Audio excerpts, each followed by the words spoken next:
Pedimos a continuación que o seu autor, Julio Romero Suárez, nos lea un anacos de contos da Costa da Morte para nenos, mozos e vellos, presentada baixo o lema Alba. Bueno, moi boas noites. Estou contento de estar aquí hoxe. Decirvos que Alba é a miña filla, e por iso lle puse ese pseudónimo. E nada, é fruto de casualidade estar aquí. A primeira vez que oí falar de Paradela fui facendo camiño no ano 94, vindo desas terras de Navarra. Perdíme por aquí e nada, viña polo monte, dirixime a carretera xeral e pasei por Paradela. Entonces, por primeira vez vi o indicador e non se me olvidou, porque dali en diante pois pinto os anos desde o ano 93, empecé no 93, no 94 pasei por aquí por primeira vez e dali en diante, pois, excepto o ano que morreu meu pai, pasei sempre por aquí. E unha vez nunha biblioteca, por casualidade, vi un folleto que dicía que había un certame literario e bueno, nunca escribí, nunca.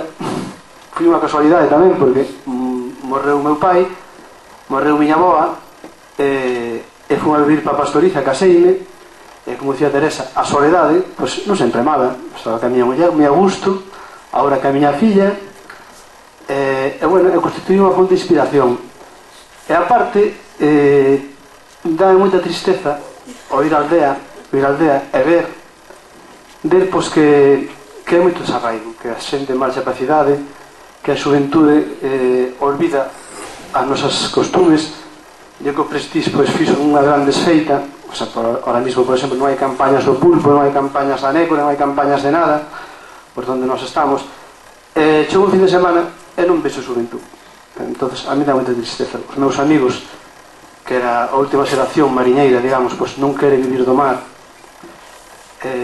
están buscando traballo na cidade mediante enchufes, que é o normal en Galicia, sabemos todos, non?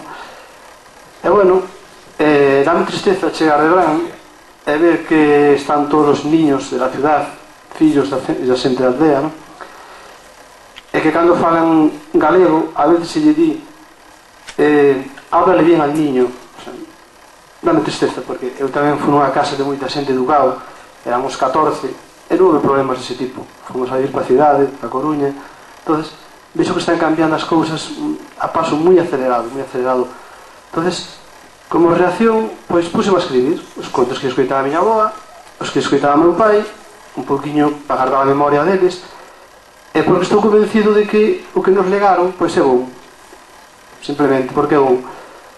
Non sei se sou escritor ou malo, porque xa digo, fui un ensayo, tropecei coa torpeza na informática, porque que traballo en entidade bancaria sou un petardo, escribindo no ordenador sou un petardo, e sobre todo desde os tempos en que se dedicou, non me lembro da ortografía galega, vamos, da gramática, non me lembro. Entonces, e que pasa? Que sou moi aficionado á lectura, e dai pois nació pois esta iniciativa miña de escribir, non? Dicirvos que o que está aquí escrito é só o comenzo do que fixen despois, e sin corrixir. O sea, que foi fruto de casualidade, non me esperaba isto, ni moito menos. Pero nada, que estou moi contento e vamos explicar pois un conto que está aquí ambientado pois nas historias do ciclo artúrico, na Idade Media, como sabedes, non? Moitos son tradicionais, nada que ver con la Cenicienta, ni Blancanieves, ni los Siete Enanitos, ni nada de eso. O conto galego é distinto, moi distinto. Entonces, se os rapaces queredes saber de que vai, a veces é cuestión de tiralles pola lingua os avós, que son pois unha fonte de cultura que está aí, que está un poquinho arrinconada nun currunchiño, e que se sacáramos entre todos un pouquinho do que leva cada un, pois temos un patrimonio moi grande, que non é para nós solos, é para todo o mundo, é para fora de Galicia. Temos unha riqueza de estar aquí no fin do mundo, onde chegaban tarde e mal as leis e as influencias dos demais, e bueno, é fruto de casualidade que se vai facer, pero é bom, se somos o que somos e temos que compartir cos demais, non? Iso é o que eu penso. Entón, vamos a ler un poquinho un conto ambientado na época bueno, é actual, pero no naufraxio que tuvo lugar cerca da miña aldea en 1897, no que morreron 38 personas nun barco que foi buscar animales para o zoo de Londres, en sitio, bueno, en Calcuta, o barco chamábase o Sitio Fagra. Decirvos que un dos que axudaron a salvar algúns náufragos era meu bisavó e máis meu tataravó, salvaron a 20 e pico. Despois foi, bueno, antes foi a historia do Serpe, non se oídos falar da Costa da Morte, os naufragios e tal, perdón, da razón. Bueno, deciros que neste conto que é un can que se chama Lancelot, que non é senón Lancelot da Táboa Redonda, o cabaleiro da Táboa Redonda do tempo do rei Arturo, que está convertido nun can que chega nese barco a Galicia no naufraxio e que lle din, bueno, que quere salir do que é dun can e convertirse unha persona no que era, non? Entonces recurro a meiga galega, que oi falar, que é a meiga dona Lela, que está en Camelle, non? Na miña aldea. Meu querido, vamos a ver, vamos a ler un pouquiño, pero non vos explico, se non tardaría moito tempo.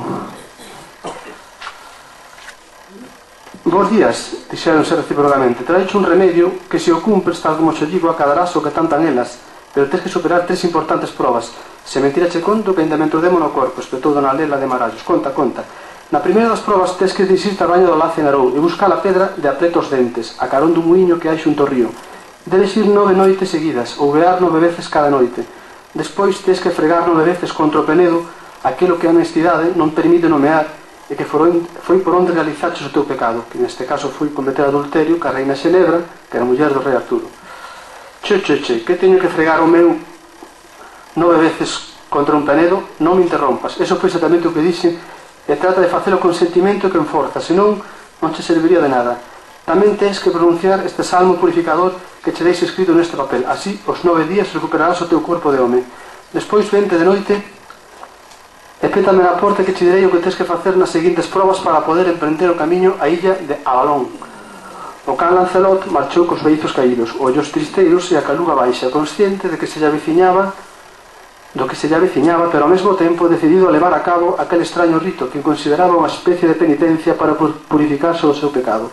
Aquela mesma noite chegouse un muñido a braña do lazo, procurou o petón e apertando os dentes e pechando os ollos, tras encomendarse a San Chipirón, pronunciou entre dentes o salmo que lle dixera a meiga. Eu era devoto de San Carallán e andaba de cote coa gaita na man. Un meigallo transformoume nun can coa ferramenta colgando a tochan. Arreburro ben, marcha can para aló, as forzas do ceo veñan cara nós. Estricou as pernas achegando as súas vergoñas a granite que fía pedra, principiando cun xuro como se estivera serrando o tronco dun carballo de 100 anos. O pobre do can suaba e os ollos parecían querer sair disparados como foguetes. De vez en cando bufaba como se estivera parindo e o temor a que algún ser vivo pasase por ali mantiña o vixiante no medio de tanto sufrimento. Muchas gracias.